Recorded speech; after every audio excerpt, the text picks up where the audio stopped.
A graça do Senhor Jesus seja com todos. Muito obrigado por você estar conosco, juntos para meditarmos um pouco na palavra do Senhor nessa noite.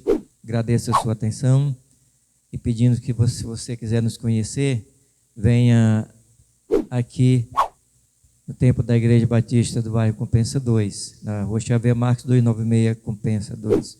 Nós vamos abrir nossas Bíblias para o livro de Eclesiastes, capítulo 12, versículos 1 e os versículos 12 a 15. Eclesiastes 1 e 12 a 15. Assim diz o Senhor: palavra do pregador, filho de Davi, rei de Jerusalém.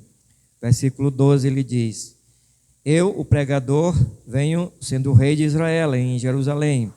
Apliquei o coração a esquadrinhar e a informar-me com sabedoria e tudo quanto sucede debaixo do céu. Este enfadonho trabalho impôs Deus aos filhos dos homens, para nele os afligir. Atentei para todas as obras que se fazem debaixo do solo, e eis que tudo era vaidade, correr atrás do vento. Aquilo que é torto não se pode endireitar, e o que falta não se pode calcular. Amém. Querido Pai, Tua palavra foi lida, fala a nós nessa noite através do Teu servo. Abra o entendimento de cada pessoa que nos ouve e nos acompanha, nos assiste através desta live. Que o Senhor venha abençoá-los de maneira que glorifique e exalte o Teu nome, abrindo o entendimento de cada um para compreender a Tua palavra. Querido Deus, abençoa a todos os irmãos que estão ouvindo, que não puderam ver, que estão enfermos, que estão acompanhando através dessas redes sociais, pedimos Tua graça e misericórdia, conceda a saúde de cada um. Em nome de Jesus te agradecemos. Amém.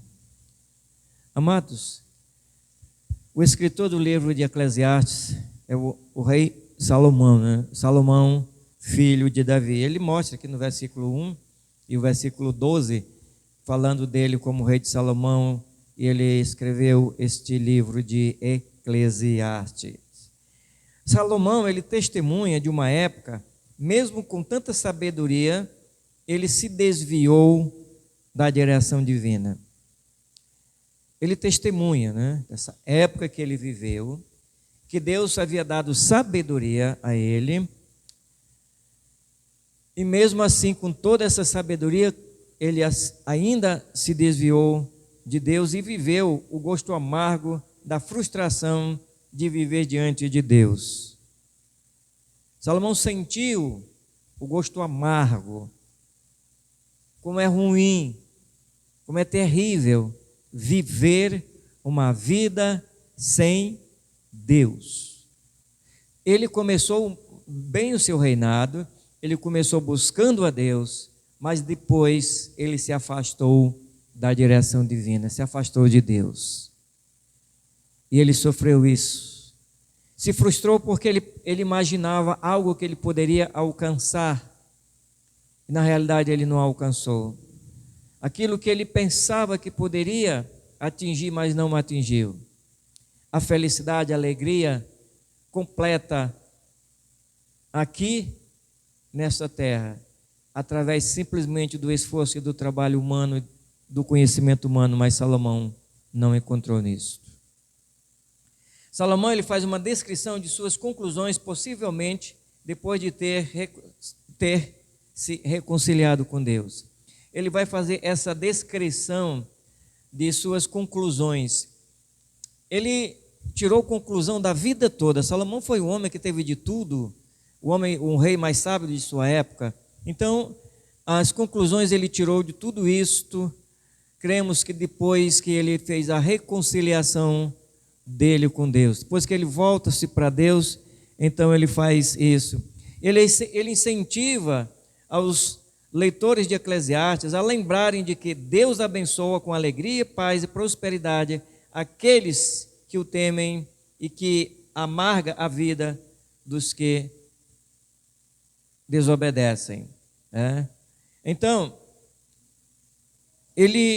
no livro de Eclesiastes, ele mostra para os seus leitores as suas conclusões que ele tirou daqueles que vivem sem Deus e daqueles que buscam a Deus. ele lembra todos nós que Deus abençoa com alegria, com paz e prosperidade aqueles que o temem.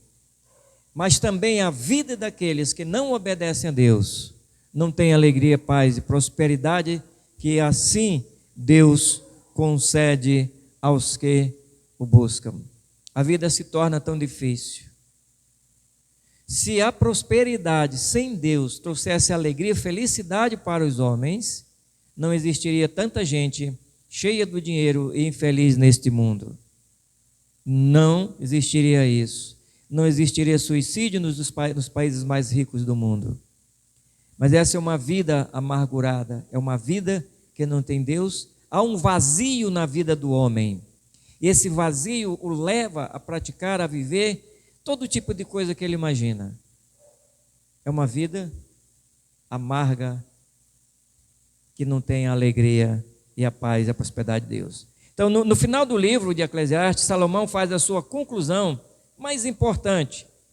Bem, ele vai dizer no final do livro que o fim de tudo é a morte, e que depois dela terá o juízo divino baseado nas decisões praticadas debaixo do sol. No Eclesiastes capítulo 12, ele vai falar disso. Ele fala da sua conclusão, chegando ao final do livro, o qual é o fim da vida terrena, o fim desta vida aqui na terra.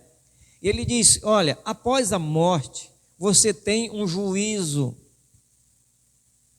Você vai ter que enfrentar o juízo divino. Isso Salomão, ele nos mostra.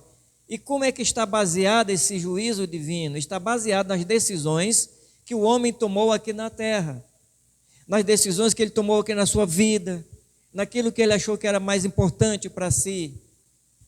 Naquilo que ele achou que uma vida sem Deus aqui nesse mundo, sem a direção divina, seria melhor.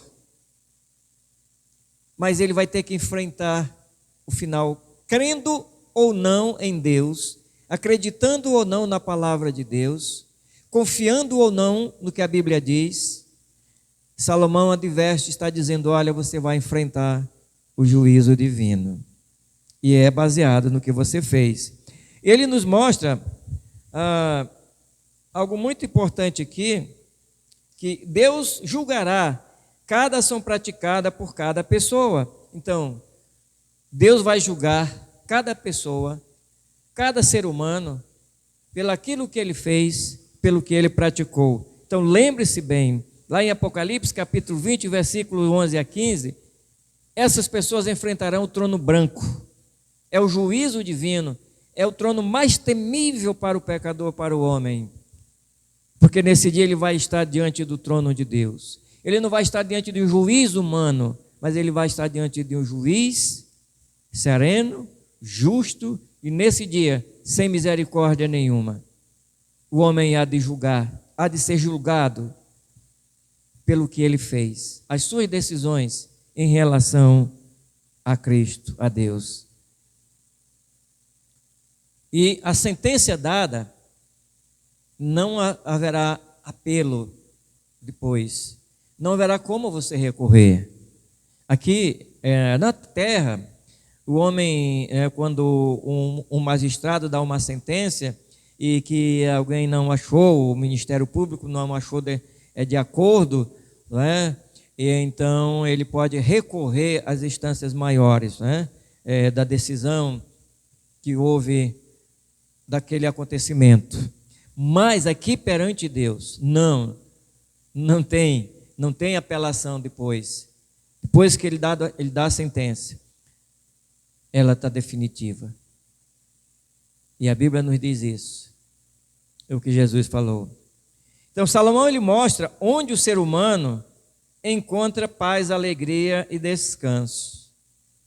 Se nós olharmos para o livro de Eclesiastes, Salomão ele mostra onde nós podemos encontrar paz, alegria e descanso. Mesmo no meio de tempestade e muitas coisas, nós passamos a encontrar essa alegria e essa paz que nós vivemos hoje no mundo terrível. O mundo está em busca de paz, o mundo quer paz, mas não tem aquela paz, essa paz duradoura, essa paz verdadeira que Deus dá. E a paz aqui significa aquela inimizade que que sai entre Deus e o homem. A paz com Deus. Que o homem precisa ter a paz com Deus para ter a paz com todos. Alegria, tranquilidade e um descanso. Um descanso que Deus dá eterno. Um descanso que é para os filhos de Deus. Então, em Jesus, que Jesus é Deus, Salomão mostra que nele você pode ter essa paz. Nele você pode ter essa comunhão. Você vai lá em Romanos capítulo 5, versículo 1, Paulo diz, justificado, pois mediante a fé tendes paz com Deus. E ele vai falar lá em Filipenses 4,7, da paz de Deus que excede todo o entendimento. Então, tudo isso vem daqueles que encontram Cristo. Jesus, ele é Deus. E Salomão falava disto. Então, mas há um meio em que o ser humano ele pode escapar do grande juízo que aguarda